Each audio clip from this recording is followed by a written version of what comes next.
Thank you so much, Gail, and thanks, Deb, too. That was a great introduction. We're so excited to be here representing Tacoma Tree Foundation. And yeah, I think that was a great introduction because it sets up a lot of the things that I want to talk about tonight. Um, I didn't think in advance that the idea of an urban forest would be controversial at all because it's second nature to me now. But I see exactly what you're talking about. It's not a forest as we usually think of it. So let me go ahead and share my screen and do a little bit of introduction. And then, yeah, we'll get more into some of the issues, which are not just environmental issues, but also social issues and about people and where we live. So yeah, this is our presentation. And I'll just give you a little overview of what we have planned for tonight. So after a land acknowledgement, we'll talk about who we are as Tacoma Tree Foundation. And then I want to introduce this idea of tree equity. We'll talk about how we got here, some environmental history. And then I want to highlight a couple of tools that have come online in the last year for understanding this tree equity issue in our local context. And I know not everyone is from Tacoma, but I think everyone's probably from South Sound or familiar with South Sound. So we'll make some connections with other areas as well.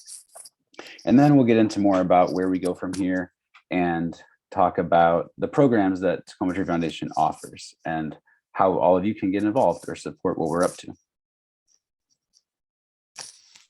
So I would also like to acknowledge that here in Tacoma, we are on the lands of the Puyallup people, and this is where they make their home and speak the Lashute language. Puyallup people are our neighbors, and having that knowledge gives us a responsibility as caretakers and as people who are making choices that affect the land that we're on. So just a little bit about myself, very briefly. I'm an executive director of Tacoma Tree Foundation, but I wanted to say I'm probably the person in this call that knows the least about plants, actually. I'm trained as an English professor, and my background is as an author and a teacher, but my specialty is about the environment and particularly the study of place and how we understand place. So my whole career has been about how social and environmental issues overlap. And we're going to see that tonight in the presentation. I moved to Tacoma in 2014, started doing some tree advocacy here. And based on what I was learning about the city's policies and the lack of urban forests that we'll talk about tonight, I started to rally some people around the cause of a tree nonprofit, which then materialized later. And after a short break overseas, I came back to Tacoma and got back involved, and Tacoma Tree Foundation had been created. So I'm going to invite Jess to tell a little bit of that backstory of how Tacoma Tree Foundation came to be. Awesome. Thank you, Lowell. My name is Jess Stone. I am an ISA arborist. I do a lot of urban forestry and habitat restoration in areas of the urban natural area interface. I have been with the Tacoma Tree Foundation since it was created in 2018. And it basically was founded, Sarah Lowell, she was a city of Tacoma urban forester arborist. And she realized that there was this big discrepancy in Tacoma and the South Sound between people and trees. Basically, there were a lot of resources, there are a lot of awesome ways to get trees, but there was really no connection for people or initiative to get these trees. They didn't know how. It was, how do you take care? I mean, the thing about trees are big. It can be a pretty daunting task when I plant a tree in my yard. My gosh, what's it going to do to me? So she really wanted to do a lot of outreach and really make that human connection of, no, we need an urban forestry cover. We need trees. These are an important part of our health and our well-being, and also, gosh, this is just a necessity for human happiness in life. And with that, she created the Tacoma Tree Foundation, and we've been going strong. Overall, you can see our mission there on the screen. focused on educating, empowering, and supporting community greening efforts in the greater Tacoma area. When it comes down to it, that is trees, but it also, Gail, as you pointed out, involves greening in general. So it's not just about planting trees, it's about the overall, what does greening mean? This means having healthy shrub layers and plant layers. This means plants for pollinators. This is ripping out your lawns and actually putting some useful habitats into these urban areas and creating that urban forest, that cover. So it's not just about trees, it's about community, it's about well-being, it's about rainfall, it's about a watershed, and it's making our urban areas places people want to live, work, and play. And so here's typically where I go into the big benefits of trees, but I know I'm speaking to the choir, preaching to the choir on that one. So I'm going to hand it back to Lowell to take off with some more interesting things and real nitty gritty of the work that Tacoma Tree Foundation does. Thank you. Thanks, Jess. Yeah, and I wanted to say I'll be going into a lot of information here, but we will have time at the end for questions. I'd like to leave plenty of time if folks in the audience have questions for us about our approach or our programs or the information I'm about to share with you. So on top of the mission, we have a kind of a set of values, and those values are community inclusion. That means that we're not discriminating about who we welcome and who we participate with. We're actively looking for partnerships with the many cultures that exist in our city. Also community cohesion and social capital. And what that means is the sense of community that goes along with knowing your neighbors. And studies have shown that trees actually tree cover is correlated with that sense of community cohesion. So we really believe that trees help create community and vice versa. Then, of course, urban trees and neighborhood green spaces, as we've been talking about. And then that final piece, that community health and human well-being piece, which is so important, basically comes down to clean air and clean water and good mental health, having trees nearby, having trees where we live. So just for your general knowledge, we have a 12-member board of directors, and these folks come from all walks of life, and we do have several certified arborists on our board. So these are folks that I can turn to when people come to me with really specific tree questions. And we also have a staff. In addition to myself, we have 3 part-time staff who are doing a little bit of everything in the background every day, working on website stuff and doing Spanish language outreach, among many other things. So let's talk about this idea of tree equity. And it might be sort of self-explanatory if you've kind of been familiar with government speak and what equity means. But tree equity is a relatively new concept, and it involves the usual things about equity. So it involves access to resources, making sure that everyone in the community has equal access. It's also about fairness. So having a sense of justice, that everyone has that equal access. But beyond that, it's also structural and systemic. So what we see is that access depends on patterns of development and political structures and many other things. And finally, this last thing I'd like to keep in mind is that equity has that investment overtone, right? Like the financial piece. And I think that it really reflects in the issue of tree equity when we talk about trees specifically. So let's talk about what tree equity means. First of all, it's how the trees are distributed across a city. And it's also then about creating those better systems that can help us fill the gaps in these resources. So what I'm going to share tonight is primarily about that distribution issue. And we have some new mapping tools that are telling us where in the South Sound these trees are located, where the trees are needed most to make the biggest social, environmental, and economic impacts. And then from there, we're talking about what are the gaps in the system. And I think one of those gaps, at least in Tacoma, has been the lack of a nonprofit to advocate for things. So Tacoma Tree Foundation is attempting to fill one of these kind of structural gaps and distribute trees and plant trees where we need them the most. I've got this image here of the sidewalk because this is one of my favorite images from just the experience of walking around in Tacoma. And the sidewalk and the trees are very closely related from the standpoint of the government and how they're regulated. So in Tacoma, it's all about private property. And even though the sidewalk and that tree on the left are in the right of way on public property, the policy at the city level is that the homeowner is in charge. So all the financial obligations fall to the homeowners. Whoever owns private property, whoever owns property in the city is in charge of maintaining sidewalks and having trees or not. So it's mostly an individual decision. And so you can see that this is a structural issue that we're sort of up against. We have to build the idea of having this kind of infrastructure. And that's another part of this, that actually in a city environment, trees are part of our infrastructure because they're cleaning our air and cleaning our water and providing all these other benefits. So this image is one that I'd like you to keep in mind about when we think about access. If you're a person in a wheelchair and you experience the sidewalk, what does that feel like?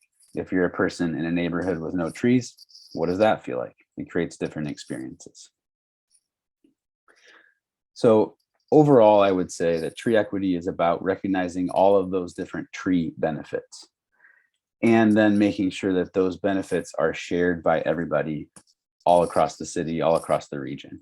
So whether it's related to the quality of your air and asthma rates, or whether it's about something different, like how close you live to a park and how you can go to a park to unwind. It's about looking at those issues in a kind of systemic way. So not to put too fine a point on it, but I think we all sort of know how we got here, how we got to this situation. And in Tacoma, we have kind of a unique context that we were known as the lumber capital of the world for much of the 20th century. So I have a couple of images here that I found from the Tacoma Public Library that just illustrate this point. This is who we are. This is our culture. And I think that when it comes to creating a healthy urban forest and an equitable urban forest, this culture and this history creates some obstacles for us. So Tacoma actually has the lowest tree canopy cover of any city in the South Sound region, and actually any city in Western Washington. We have the fewest trees per square mile, if you want to put it that way. And so one of the answers to why that is, I think, comes back to this history of clear cutting, of the industry that we have in our city that the modern city was founded on. It also comes back to these patterns of development. And so if we think about that history, this is a view of Tacoma and the Narrows Bridge from 1957. So not that long ago. And you can see that it's not fully developed. You know, we can see a lot of trees, a lot of open spaces and fields in this image.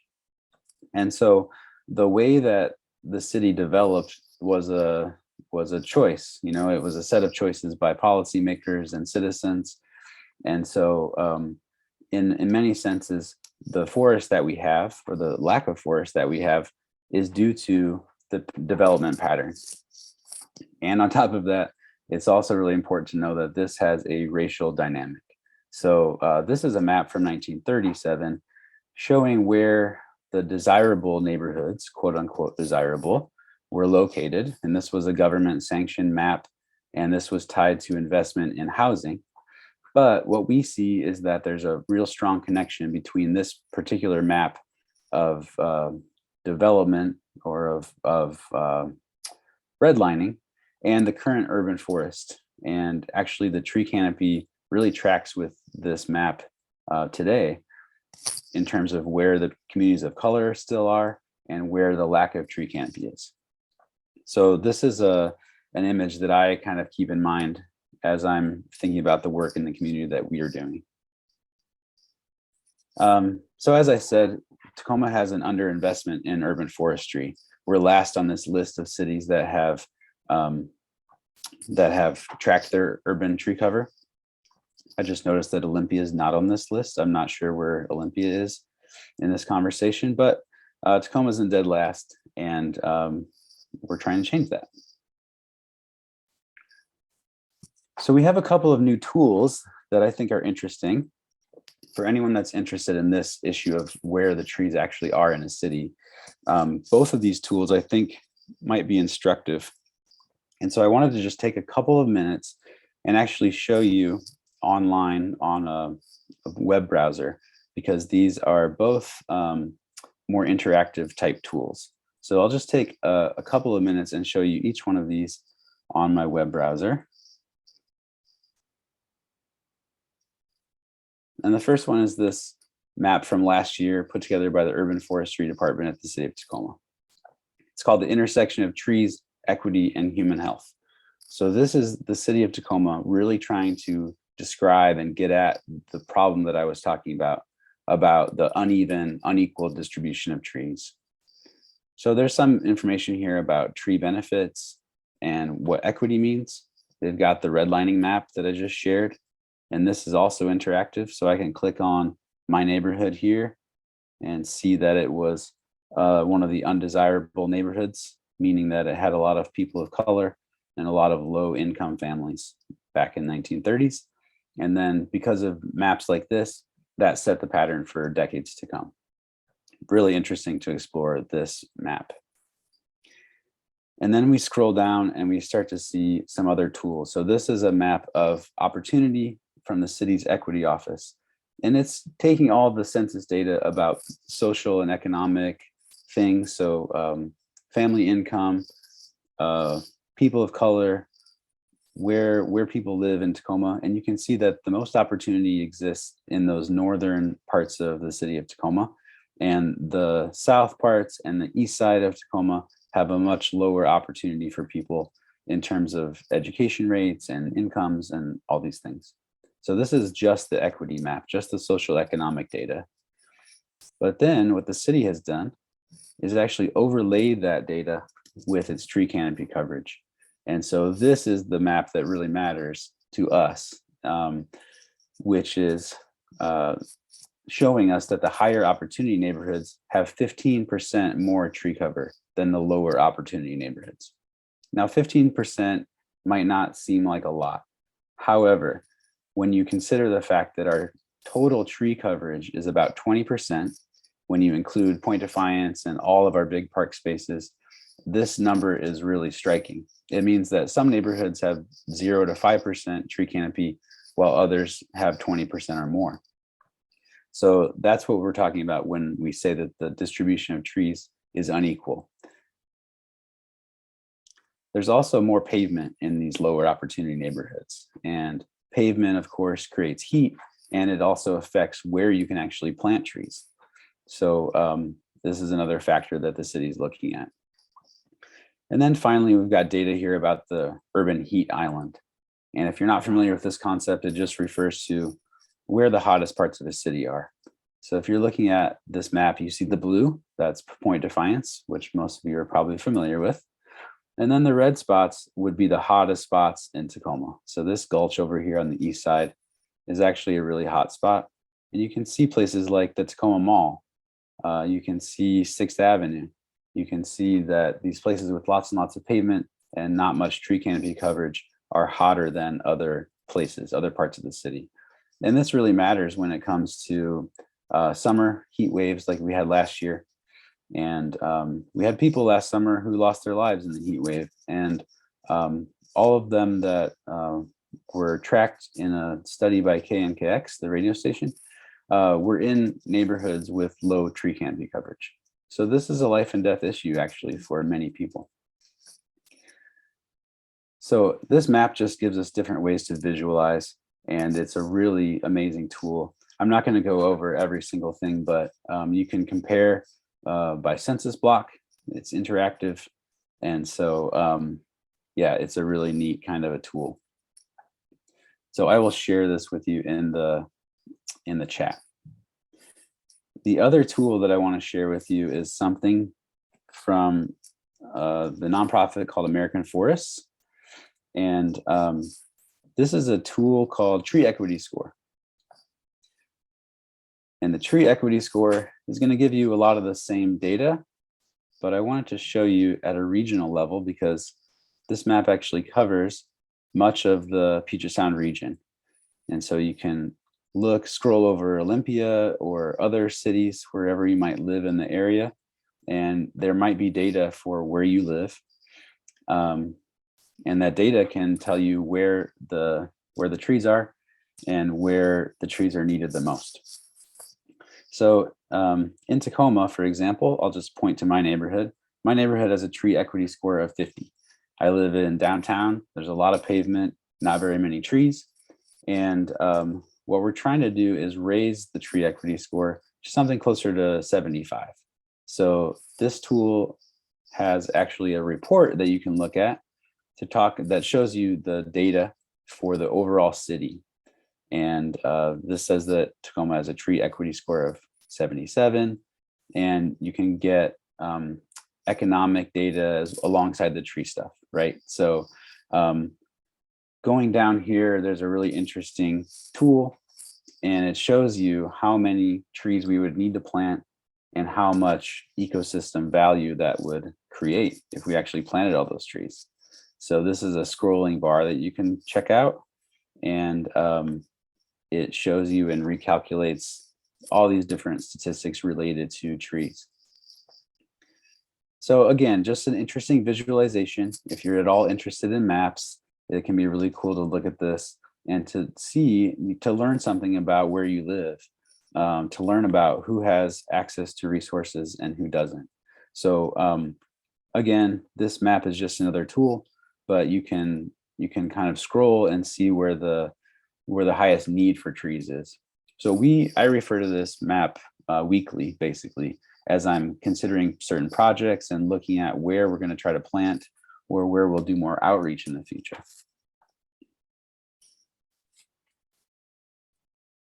So I know this is a lot of information. Bear with me, I'm going back to the PowerPoint. And I also know this is probably an unusual presentation for this group. So thanks a lot for sticking with us. I want to show you one final map. And this is a map that, I don't know, sort of keeps me up at night. This is a map from the state of Washington called Environmental Health Disparities. And if you look at this map, it's a state level map. This is just the Tacoma portion of it. But this is taking a number of different inputs, such as air quality, some of the similar social and economic data that I was talking about, race and income, and it's showing the communities that are at the highest risk. It's another interactive map you can find on the Washington State website. But you can see that Tacoma is a pretty high priority area. And actually where I live is in one of these areas where people are most affected by environmental hazards. So it might be pollution, it might be something else, but it actually correlates closely across the state with Interstate 5, which is connected to poor air quality, of course, a lack of trees in many places, and a lot of communities of color also live near the interstate. So if I could show one map to policymakers across the state, it might be this one. I would ask what they're doing about this situation, how they're working on improving the local environment, improving the health of the environment, so that we can improve the health of the people that live here. So trees are connected to all these things, right? The benefits of trees are many and so various. I like to say that trees are a part of the solution to many different problems that are social problems and environmental problems. And so in general, trees just help us create good cities. They're part of a good design and they're part of being healthy in a city. And so, excuse me, that's why we're looking at this tree equity issue and trying to be strategic about where we put our efforts and our energy as we're kind of starting up as an organization. We've been around for a little over 3 years now as an organization. And we're trying to figure out how we can help distribute these benefits more equally. So creating a sense of social justice at the same time that we're providing plants to people. So let's talk about now kind of more the positive side. A lot of what I've been talking about is describing what I see as a problem of the lack of trees in many places where people live.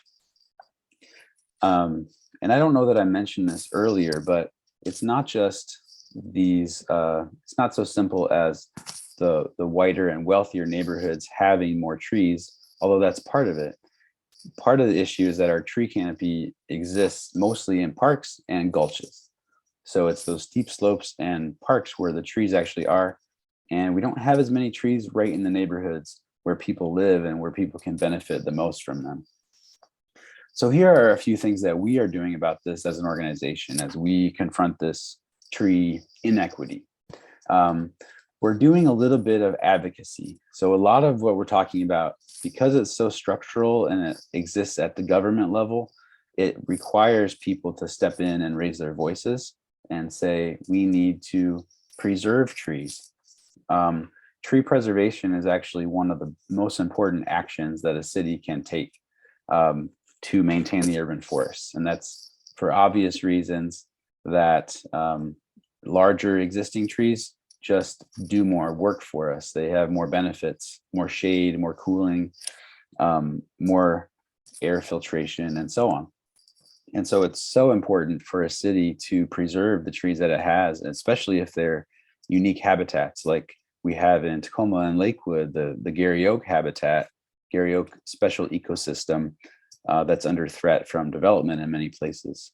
So it takes people standing up to say that these trees matter to us, that these parts of the forest are important and they matter. So we are working on that and trying to be a voice, a positive voice for the tree canopy. We're also doing a lot of community engagement. So in our first few years of existence, one of the things we've been able to get paid for essentially from the government has been outreach to people. So we've been helping to promote the tree coupon program and the Grit City Trees program. And these are programs from the city and some partners that distribute free or reduced cost trees to people. So just getting out there and having a presence and talking to people about what they want for their neighborhood, that's been a big part of our work. One of the areas that we want to do more work in the future is actually this neighborhood planting projects. So we've done some tree planting in the past, mostly at public school properties, and we're really hoping to ramp up these efforts in 2022 and beyond. So we're looking for places where we can plant trees, where the trees will have a good chance of surviving. So we're looking at partnering with Metro Parks Tacoma and other agencies or landowners or just individual residents who might have a place that could use trees. Places like an empty lot or a right-of-way streetscape that could use some trees. So we're looking more into doing that in the next few months based on where we can connect with people that need those trees. The photos that I'm sharing here are from a couple of our recent events. So the photo on the top is actually a photo of my neighbors here in South Downtown. And we all rallied together on a Saturday to plant the free trees that we got from the city, from the Grit City Trees program. And it took a few hours and it rained on us a lot, but it was really fun. And it was actually the first time that this group of neighbors had ever gotten together and spoken. So I was really feeling that sense of social cohesion that we talk about as being one of the connecting points. I think that we sort of bonded as neighbors over this tree planting project, and that's a good feeling that will continue. The other photos are from our tree giveaways and another tree planting project. In the lower right is Alejandro. He's our Spanish language coordinator. And he was planting trees on this day in Swan Creek Park.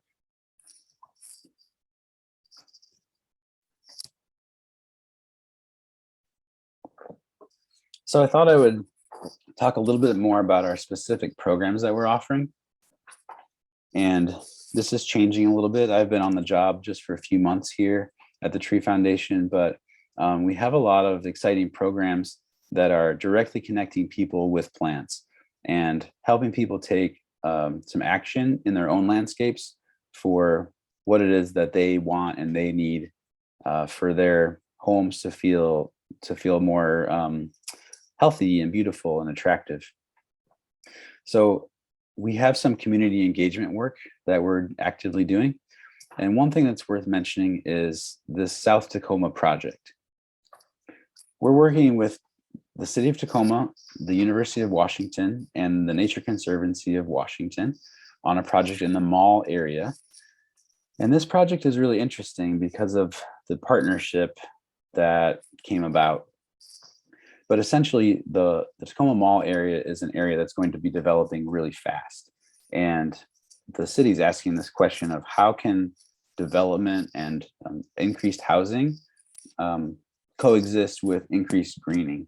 So it's also a neighborhood that has a lot of pavement, not very much tree cover.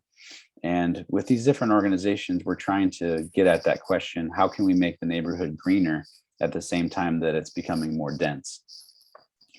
And in many ways, this is the big question for the entire region. How can we maintain our tree canopy and add to it while also preparing for the many people that are coming to our region?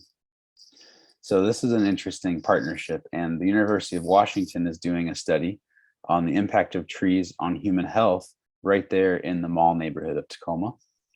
And the Nature Conservancy is doing some work with temperature. So getting some really hyper local temperature readings all around the neighborhood and measuring the impact when trees are added, because the city is planning a pretty large tree planting project in that neighborhood this year. So we have a role to play in this. We're kind of the local connection, doing the community outreach, talking to people about what they want for their neighborhood. And we really like having that kind of engagement position, I guess. We also have another program called Nature Explorers, and this was kind of a program that developed during the pandemic, but it's a program that's for children. And we have created a series of zines. So they're print materials that are designed for environmental education purposes. And they've been going out to kids in the mail during the pandemic as a way of getting them to engage with nature, but also have something to do, something positive to think about while they're stuck inside. And so the Nature Explorers program is a really interesting program. And we also have a website created for that has additional resources. So that's a program that we're doing for kids primarily. We're also doing a lot of work in Spanish. I speak some Spanish after living in Peru for a few years. And so we're working with the Latinx community on some tree walks in Spanish, and we do some radio shows with a partner here called VT Radio Universal. And so that's really fun, really interesting. In a couple of weeks, we actually have an event coming up in South End where we are doing a Spanish language tree walk and also a vaccine clinic. So just by partnering with other Spanish speaking organizations, we are making new connections and coming up with interesting and new connections. The neighborhood planting projects I mentioned before, but what we have coming up soon is a couple of planting projects in Swan Creek Park, and possibly in partnership with Washington State University to do a red cedar planting there and do some measurements. The WSU extension is planning to do some measurements on a red cedar planting project and figuring out which seeds survive. So they have seeds that came from Olympia, I think, and seeds that came from somewhere closer to Portland and Willamette Valley. And they're gonna plant these in a park in Seattle and then in Swan Creek Park in Tacoma and follow their lives as they grow. So we'll have a part in rallying volunteers to get those trees planted in Swan Creek. And then finally, we have our plant shares. And this has been probably the biggest program that we've done that directly relates to plants and gets them to people that want them. So in the last few years, we've done several plant shares. I would say 4 to 5 per year, at least larger ones. And the picture in the lower right corner of the screen is just what it looks like when we're setting up and assembling. This was from October when we were in Alling Park in the South End. And so, yeah, we buy a bunch of plants with the grant money that we get, and we ask people what they want, and we then distribute the plants. So it's really fun to talk to people about what they want for their property, what kind of tree or shrub might be suitable for their property, and then, yeah, seeing them walk away happy. People love getting free trees and plants, it turns out. So for us, it's mostly about rallying people and getting them to come to the event, to know about the event.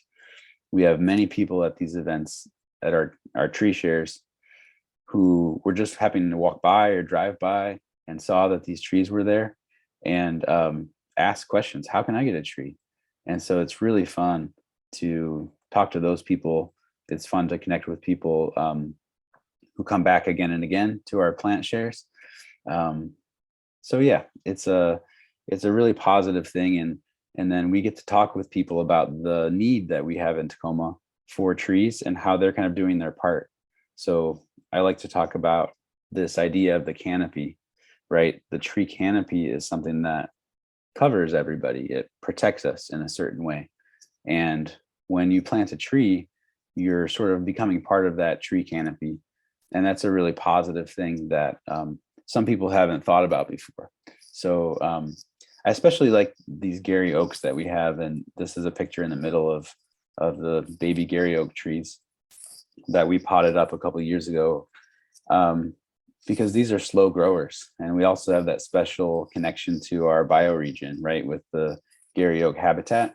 So if someone plants a Gary oak, they're sort of a hero in my eyes, because it's not the most beautiful thing right away, but it's a really important piece of the urban forest here in Tacoma. So I think I've been talking a lot, and I want to make sure we leave time at the end as well. But I think this might be a good time for Jess to chime back in, because Jess is really the plant expert on our team, or one of the plant experts. And so Jess, if you could talk a little bit about the actual plants we get, where they come from, and the connection, of course, to the Native Plant Society, that would be awesome. Of course. So our planting stock comes from a wide range of places. And when you think about it in an urban area, you really want to make sure, or arborists like to say, it's the right tree for the right place. Unlike natural areas, we've got utilities, we've got sidewalks, we've got homes, we've got cars, we've got garage. There's a lot of different factors that come into play. And you want to make sure you provide people with trees that are going to be able to last and stay in that space for a long time, be able to fill the space, be able to provide the canopy, but not go so big that it's going to start destroying the sidewalk or impact their homes or utilities, but also be a tree that they will love and want and take care of. A large percent of our trees, almost, I'm going to say close to 2/3, what we do provide are native stock. One of the reasons, because native trees, they are a resource of the community. They're a resource for everybody, whether it's the Washington Conservation District or the Pierce County Conservation District. Bare roots trees are easy to get, to grow out and provide. And we have some amazing natives that just do amazing in urban environments as well. We also try to make sure that we include other trees, larger shade trees, fruit trees, and also diversity of smaller trees, because some people want to go with the smaller trees. They have power lines or limitations to how big of a tree they can plant. So that we also look at specialty nurseries wholesale nurseries, local nurseries, and also coordinating with our partners with Metro Parks and the city of Tacoma on stock and trees that they grow through their approved street tree program, or trees that have pretty much been tried and true for the urban area. Yeah, and then also with this, of course, is education and working with people to help them select the right tree in right place. So from our perspective, when it comes to tying in with native plants, these really are our proven winners for many of our sites. Quite honestly, a Douglas fir is a phenomenal tree in the city, outside the city. It's big, it's gorgeous, it's a phenomenal tree for their rainwater infrastructure, and we love to get those out as much as we can. Other trees we're a big fan of, Rocky Mountain maples, smaller shrubs. We do a lot of red flower dogwoods. I'm sorry, not red flower dogwoods, red flower currants. I'm going to get some interesting looks from that one. Mock oranges. People also love getting species such as salal or evergreen huckleberry. People will recognize natives as important, and a lot of times people are drawn to them as well. And with that, really, I think that just kind of sums it up, is really just trying to provide a diversity and also educate people on the trees that they have, and especially with the native plants, making sure they understand the connection of the native tree and people. That's something people also like to look for, and we like to provide in our tree giveaways. Absolutely. Yeah, it's interesting to learn what people actually want for their neighborhoods, and it becomes our job in some cases to try to convince people that they don't have to be afraid of putting in a tree that will get pretty large. But also, I think it's more about listening and what people actually want or what they feel they can be comfortable with. So we do end up giving away a lot of shrubs and a lot of edible plants as well. So fruit trees in the city are very popular in people's backyards. People want to have some sense of growing local food. And we give away a lot of berry bushes too. So that's always really fun because people like taking a plant home that they can utilize. And that's a different type of connection, I think, with nature and the world around us. One thing I will also add with nature, there's some species of trees that we do intentionally avoid. And I do definitely want to bring this up in tree plant giveaways in urban areas. One, for example, I am a huge fan of black cottonwoods in our natural areas, wetlands, and stream restoration. They're big, they're gorgeous trees, but oh my gosh, they will rip apart a sidewalk and people's utility lines like nothing else. And we can also have issues with their connections, large branch drops, and they have a fairly short lifespan. Alders are very similar. So when it comes to selecting our best natives for the urban areas, we really try and go with those trees that we know are going to also provide a, consider people's safety and what, again, is going to be the best tree for the best spot. And we save the fun ones like the alders or cottonwoods. Connect people with those resources, especially those as we go into some of our more urban areas where they have the space and a great place to put them, and educate them on those species and make those recommendations. Yeah, so we're almost an hour in. I just want to share a couple of last thoughts here on the PowerPoint, and then we can move to a question and answer session. So let's go back to the PowerPoint. I want to talk about a little bit more ways that you can support what Tacoma Tree Foundation is doing, or in general, support urban forestry. I know that you are all plant people and that you support having green spaces wherever you live. So I would just ask you to take the next step to sort of find out more about the tree canopy coverage where you live and start to advocate a little bit for tree canopy, whether it's preservation or supporting organizations that are planting trees wherever you live, because ultimately the matters a lot as well when it comes to just a kind of a fair distribution of trees, and also getting ready for the environment and how it's going to look in the next few years. So having a voice, doing some civic engagement on trees is really important. Supporting Tacoma Tree Foundation more directly, you can sign up for our email newsletter. I hope everyone will do that on our website, tacomatreefoundation.org. The newsletter is kind of on the main page. As you scroll down, you'll see something that says monthly newsletter. We would love to have you sign up to volunteer or come to one of our events to learn about what we do and how we do it. And the best way to find out about those volunteer opportunities is actually to sign up for the newsletter, because that's where we're trying to keep people up to date on what's going on. And we'll put a call for volunteers whenever we have something that's coming up where we can use extra hands. Another great way you could support is just to tell people a little bit more about what we are doing, what we're all about. Tell someone about Tacoma Tree Foundation. Spread the word a little bit. That would be one of the most helpful things you could do, because maybe that person you talk to lives in Tacoma or the region and has a need for a tree. And I would say that I should just mention that we have a partnership that allows us to distribute trees outside of Tacoma in the Puyallup watershed as well. So Greater Pierce County is essentially our service area, if you will. And we can connect people with trees if there are restoration projects or other things happening. So tell someone about Tacoma Tree Foundation. That would be amazing. And finally, I can't miss the opportunity to ask for your financial support. That's one of the most important ways you can help at this point, as we're trying to ramp up our tree planting program. So we have a couple different ways to donate. The website is there, tacomatreefoundation.org/donate. And you can also mail a check to our offices at 539 Broadway in Tacoma. So thanks to anyone who is willing to connect. I would love to continue this conversation if anyone has questions. And I'll share my contact information here as well. So please keep in touch. We're on Facebook and Instagram. We also have a YouTube channel where we post videos and we do webinars, and those webinars are available on the YouTube channel in a sort of edited form.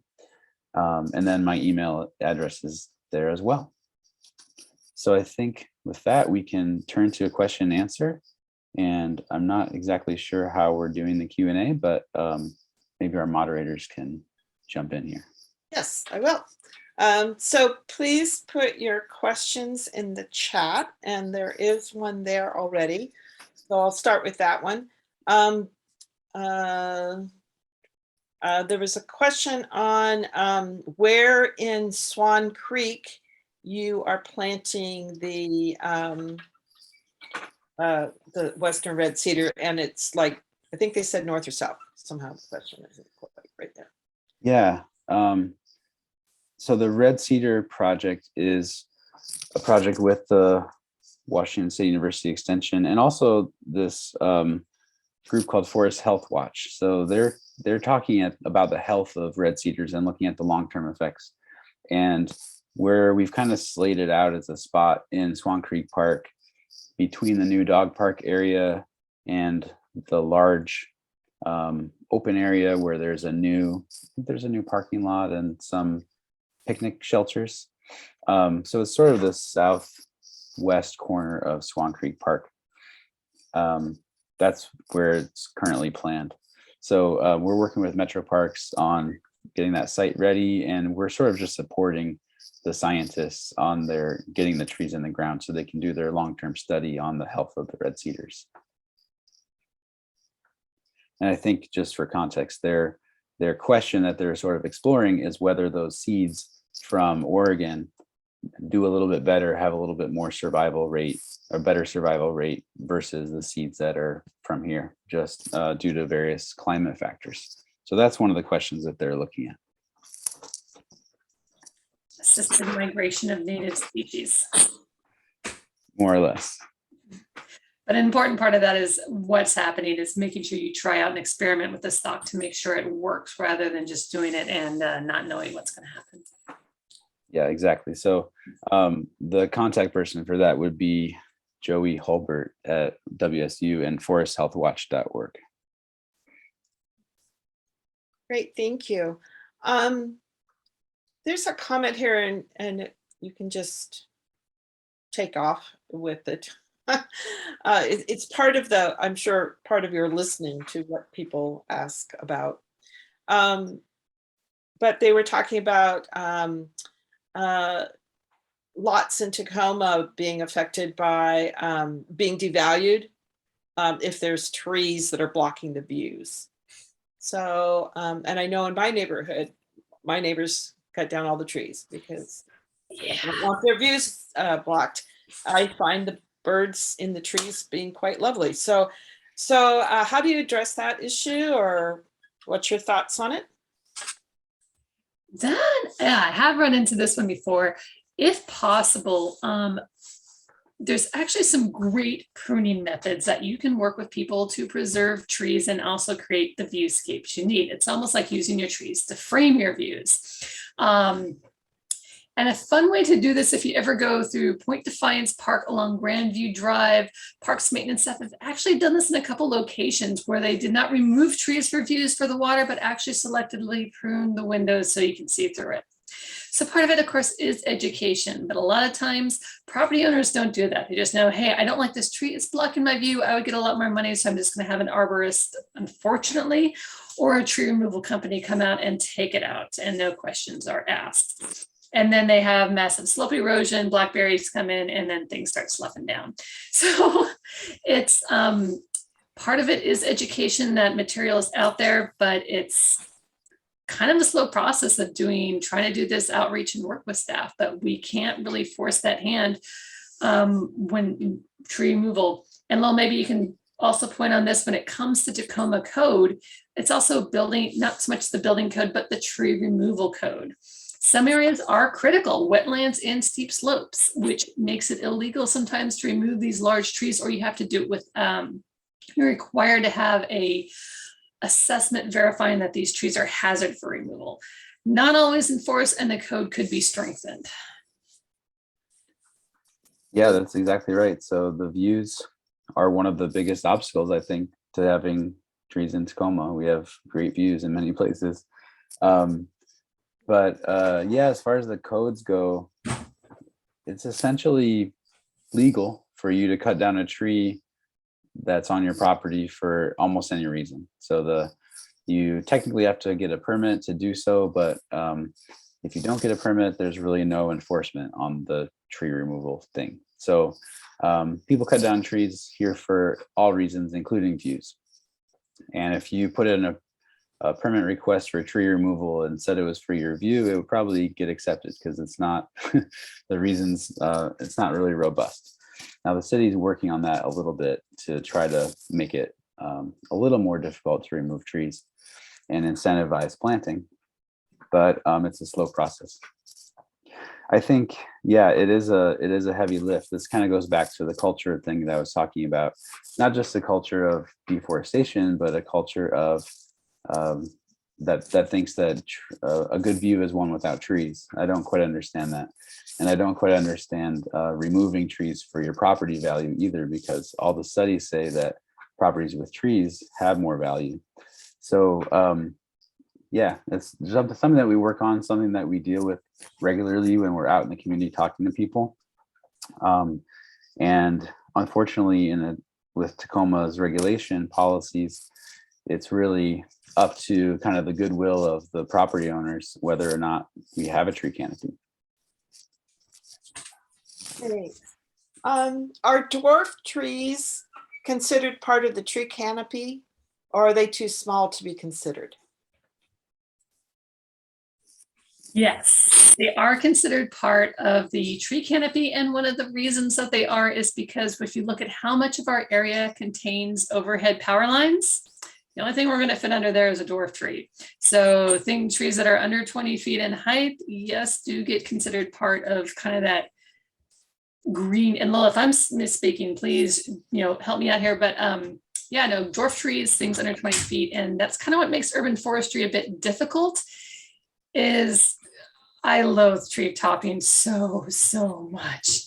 So when you work with people, you want to make sure you have dwarf trees, smaller stock that will mature to a height where people don't feel like they have to mutilate them in order to keep them at the height they want. And those are considered part of the tree canopy.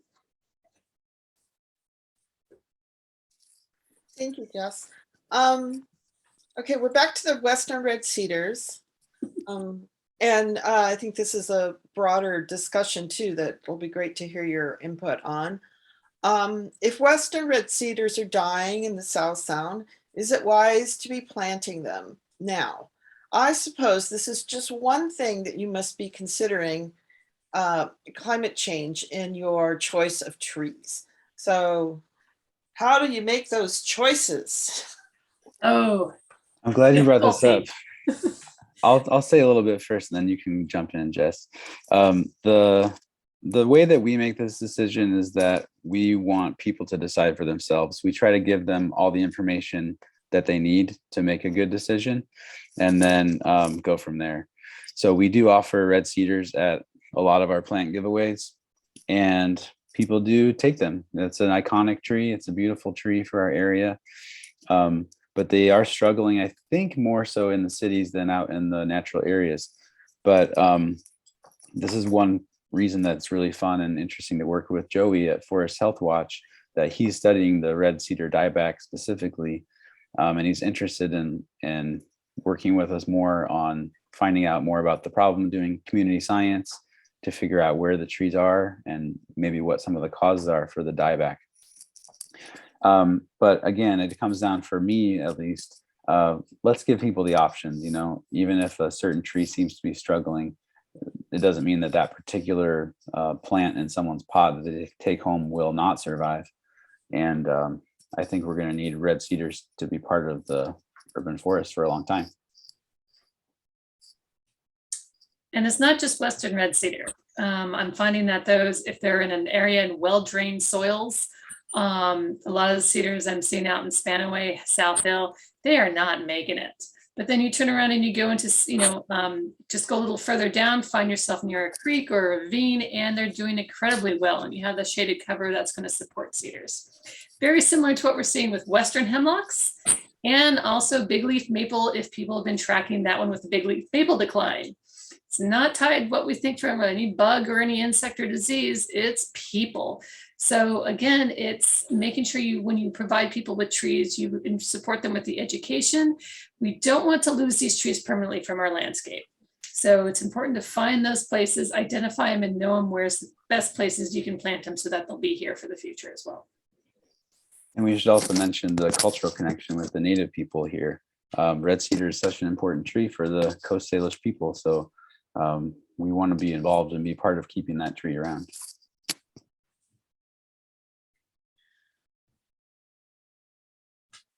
Okay, next question is, what are the best native tree species to plant in a 6-foot wide strip next to the sidewalk with no utility wires overhead? Oh, honestly, I'd probably stick a Douglas fir there. It's actually kind of tough because when you look at our native trees, we're kind of limited on selection for what fits those interesting spots. And I can say, okay, a Douglas fir, I know it's going to go in. If I go big, that gives me at least 3 feet on either side where I'm going to have that growth and where that root flare is going to come out. Eventually, yes, it might start some upheaval of the sidewalk, but that is going to take some time. Let's see, also 6 feet. You could go with a cascara. A problem with cascara is that there is some issue and concern about how they handle urban areas and pollution. A Rocky Mountain maple, but that's not going to get very big, but that would definitely fit well in the spot. If you have the space and there's nothing critical around it, something as lovely as a birch or an aspen can do very well there in that location. I'm a huge fan of our conifers. I actually brought it for my demonstration tree. White pines are my current new favorite. And I've been encouraging them also because of their drought tolerance, or ponderosa pine, to go in some of those interesting locations. But I think with 6 feet, you'll find that larger trees can also do pretty well. You want to avoid anything that's going to have really adventurous shallow rooting system, because those shallow rooting systems are going to be the things that are going to try and get in and under the sidewalks and areas. Yeah, our native trees, they're either really, really big and huge and awesome, or they're really, really tiny. We don't have much in that middle section. Yeah, that is that. I mean, I always think, the trees evolve for a different reason. And now we're cramming them into the 6-foot sidewalk. Yeah, right. So you get to have the fun of, sorting through that of when you're helping people. Dogwoods, I just saw in the comment, dogwoods are awesome. I love our native dogwoods, but you got to watch out for their a little susceptible to anthracnose. So if you can get them in a really healthy position, good mulching, and keep a healthy tree, they'll do fine. But sometimes in an urban area, if they get stressed, they'll start showing that wilting really bad in their leaf structure. All right, next I question. give a shout out to madrones as well. They're not technically allowed in our streets in Tacoma, but I have good authority that they are a good drought tolerant species that could probably make a great street tree. Just watch out for the Phytophthora diseases. How do you deal with the issue of pollen and seeds and asthma? Claritin.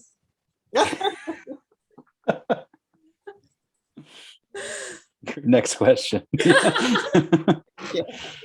I just think these are all aspects of it, so it's good to hear them. No, that's really important. And sometimes you hear people groan like, no, never plant a pine because then it's going to be, yellow pollen everywhere. Or I have a beautiful chestnut tree not far and you get those spiky chestnut balls everywhere. You can complain about everything a tree drops, and that's part of the beauty and interest of the tree. And when people have allergies, sometimes you can kind of ask them what season, when they're affected, and maybe try and find something that's it doesn't drop too much. But yeah, that's a tough one, and I really don't have a good answer for it.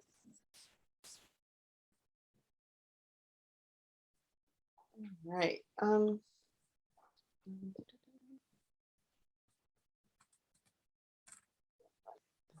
Looking for specific questions. There's lots of comments on opportunities and sharing, but I'm going to try to get the questions.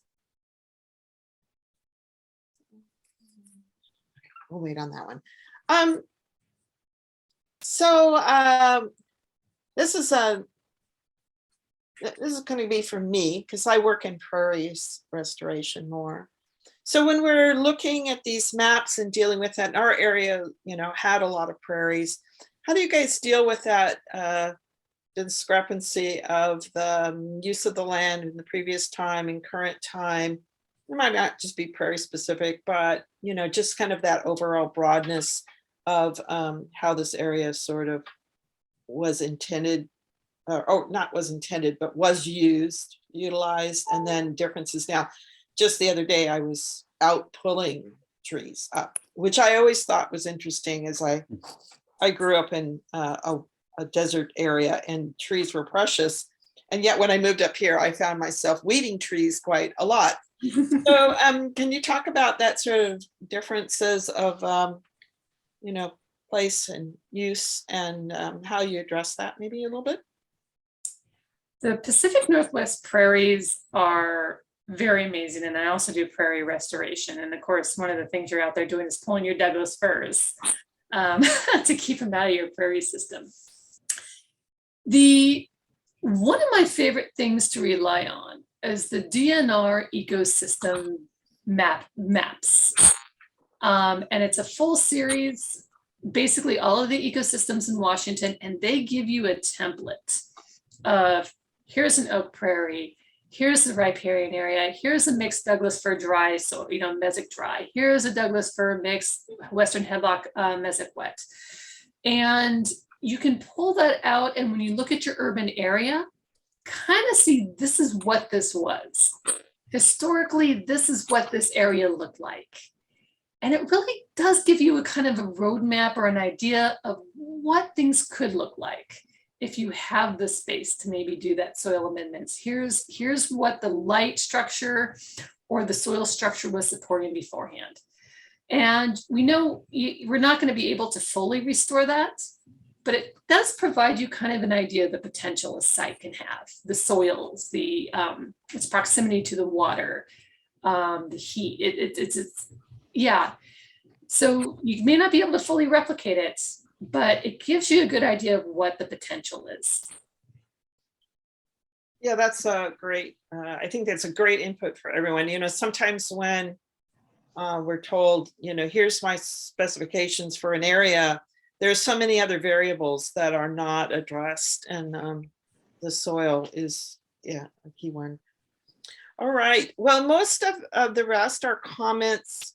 I'm hoping I haven't missed anybody's question. A lot of them are comments, so we'll make sure we save this chat and you guys can get access to it. Because there were some comments to you on maybe potential areas that you might engage with. And one of them was Parent Teachers Association, I think. There was some initials, and so I was just like trying to weed through those. Yes, Teachers Association. So the notion that that's a good group to go to talk with.